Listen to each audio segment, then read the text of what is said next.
ଏକ ଜଙ୍ଗଲରେ ସନୁ ନାମକ ଏକ ଗରିବ ଚଢ଼େଇଟିଏ ବାସ କରୁଥାଏ। ଗୋଟେ ଦିନ ସନୁ ସଉଦା ଆଣିବାକୁ ବଜାରକୁ ଯାଉଥିବା ସମୟରେ ତାର ଏକ ସାଙ୍ଗ ଭେଟ ହେଲା। ଆରେ ସନୁ ଭାଇ ଏପଟେ ଦେଖ ବା। ହଁ ମନୁ ଭାଇ, କୁଆଡ଼େ ଯାଇଥିଲ ବୋଧେ? ଝିଅକୁ ବାହାଘର କରିବି ତ ପ୍ରସ୍ତାବ ଦେଖିବାକୁ ଯାଇଥିଲି। ଭଲ ପ୍ରସ୍ତାବଟେ ମିଳିଛି। ଆଚ୍ଛା, ମିନୁ ଝିଅ ଏତେ ବଡ଼ ହେଇଗଲାଣି, ବିବାହ ଯୋଗ୍ୟ ହେଇଗଲାଣି? ହଁ, ମିନୁକୁ 16 ବର୍ଷ ହେଇଗଲାଣି। ଭଲ ପ୍ରସ୍ତାବଟେ ଆସିଥିଲା ତ ସହରକୁ ଯାଇଥିଲି। ରିସ୍ତା ପକ୍କା କରିକି ଆସିଛି। କି କଥା କହୁଛ ଭାଇ? ମିନୁ ତ ଏବେ ବହୁତ ଛୋଟ ଅଛି, ତାକୁ 18 ବର୍ଷ ବି ହେଇନି, ତଥାପି ବିବାହ କରିବାକୁ ଚାହୁଁଛ? ଏଇଟା ଗୋଟେ କଥା, 2 ବର୍ଷ ପରେ 18 ବର୍ଷ ହେଇଯିବ। ଏତେ ଭଲ ପ୍ରସ୍ତାବ ଆସିଛି, ପରେ ମିଳିବ ନ ମିଳିବ କିଏ କହିବ? ବାର ମୌକା ମିଳିବନି। ଆରେ ଭାଇ, ତୋ ଝିଅ ବି ତ ବଡ଼ ହେଇଯିବଣି, ତା ବିବାହ କଥା ଚିନ୍ତା କଲୁଣି ନା ନାଇଁ? ଝିଅକୁ 18 ବର୍ଷ ହେଇଗଲାଣି, ତାହେଲେ ତ ଭଲ ପ୍ରସ୍ତାବ ଆସୁଥିବ ତୋ ଝିଅ ପାଇଁ। ବିବାହ?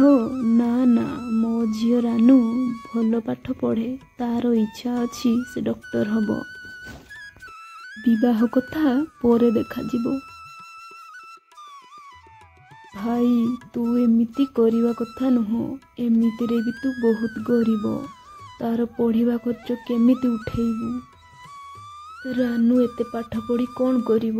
ଝିଅ ଜନ୍ମ ପର ଘରକୁ, ଆଉ ସେ କ'ଣ ତୋତେ ପଚାରିବ? ମନୁ ସନୁକୁ ଏଭଳି ବହୁତ କଥା କୁହେ। ସନୁକୁ ମନୁର କଥା ବହୁତ ଖରାପ ଲାଗେ, କିନ୍ତୁ କିଛି କହିପାରେନି। ଏହାପରେ ଦୁହେଁଙ୍କ ଘରକୁ ଫେରି ଯାଆନ୍ତି। ସନ୍ଧ୍ୟାବେଳେ ସନୁର ଝିଅ ରାନୁ ବଣକୁ ବୁଲିବାକୁ ବାହାରିଥାଏ। ହଠାତ୍ ବାଟରେ ତାର ସାଙ୍ଗ ପିଙ୍କି ଦେଖା ହେଇଯାଏ। ଆରେ ପିଙ୍କି, କେମିତି ଅଛୁ? ମୁଁ ଭଲ ଅଛି। ଆଚ୍ଛା, ଠିକ୍ ଅଛି। କଥା କ'ଣ? ତୁ ଆଜିକାଲି ଘରୁ ବାହାରୁନୁ? କଥା କ'ଣ କି, ମୁଁ ଗୋଟେ ଭଲ ଡକ୍ଟର ହେବାର ସ୍ୱପ୍ନ ଦେଖିଛି, ତ ସେଥିପାଇଁ ଘରେ ପଢ଼ାପଢ଼ି କରୁଛି। 1 ମାସ ପରେ ମୋର ଏକ୍ଜାମ୍ ଅଛି, ସେଥିପାଇଁ ମୁଁ ଖଟିକୁ ଆସିପାରୁନାହିଁ। ହଉ, ଟାଇମ୍ ହେଇଗଲାଣି, ମୁଁ ଯାଉଛି। ଏମିତି କହି ସେ ସେଠୁ ଚାଲିଯାଏ। ରାନୁ ଚଢ଼େଇ ଦିନ ରାତି ମନ ଦେଇ ପାଠ ପଢ଼ାରେ ଲାଗି ରହିଥାଏ।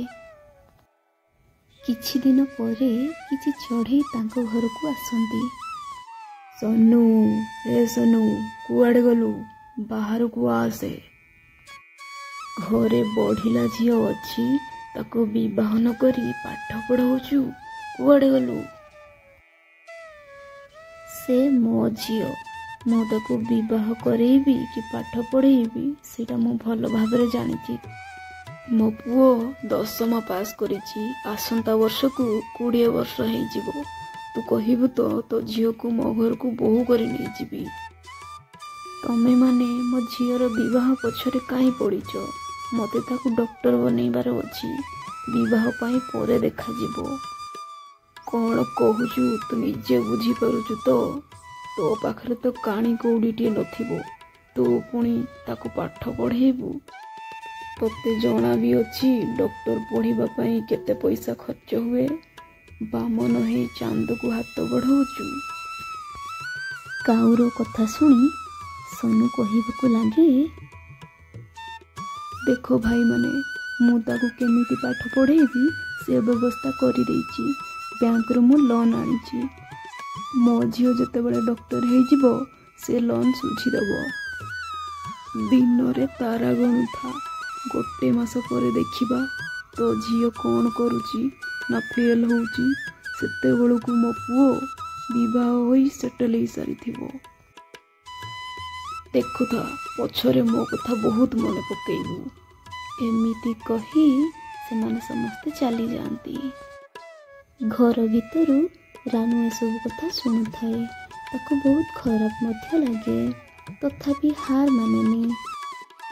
ସେ ଦିନ ରାତି ଏକ କରିକି ପାଠ ପଢ଼ିବାରେ ଲାଗି ପଡ଼ିଥାଏ। କିଛି ଦିନ ପରେ ଏକ୍ଜାମ୍ ମଧ୍ୟ ହେଇଯାଏ। ରାନୁର ବାପା ରେଜଲ୍ଟ ଦେଖି ବହୁତ ଖୁସି ହେଇଯାଆନ୍ତି। ଘରକୁ ଯାଇ ରାନୁକୁ ଏସବୁ କଥା କୁହନ୍ତି। ରାନୁ, ମା ରାନୁ, କୁଆଡ଼େ ଗଲୁ? ଏମିତି କହି ରାନୁକୁ ସବୁ କଥା କହିଦିଅନ୍ତି। ରାନୁ ଏସବୁ କଥା ଶୁଣି ସେ ବହୁତ ଖୁସି ହେଇଯାଏ ଏବଂ ରାନୁର ବାପା ସୋନୁ ସେ ମଧ୍ୟ ବହୁତ ଖୁସି ହୁଅନ୍ତି। ମା ରାନୁ, ତୁ ପଢ଼ିବା ପାଇଁ ସହରକୁ ଯିବୁ। ତୋ ସାଙ୍ଗମାନଙ୍କ ସହିତ ଭଲସେ ମିଳାମିଶା କରିକି ରହିବୁ। ତୋ ଖାଇବା ପିଇବା ପିନ୍ଧିବା ଜିନିଷ ସବୁ କିଛି ସଜାଡ଼ି ଦେଇଛି। ତୁ ଯାଇକି ସେଠି ଭଲରେ ରହିବୁ। ଏମିତି କହି ଝିଅକୁ ପଠାଇ ଦିଅନ୍ତି। ଏପଟେ ସୋନୁର ସାଙ୍ଗମାନେ ଯୋଉଠି ପାଆନ୍ତି ତାନା ମାରନ୍ତି। କ'ଣ ହେଲା ସୋନୁ ଭାଇ, ତୋତେ ଖରାପ ଲାଗିବା କଥା।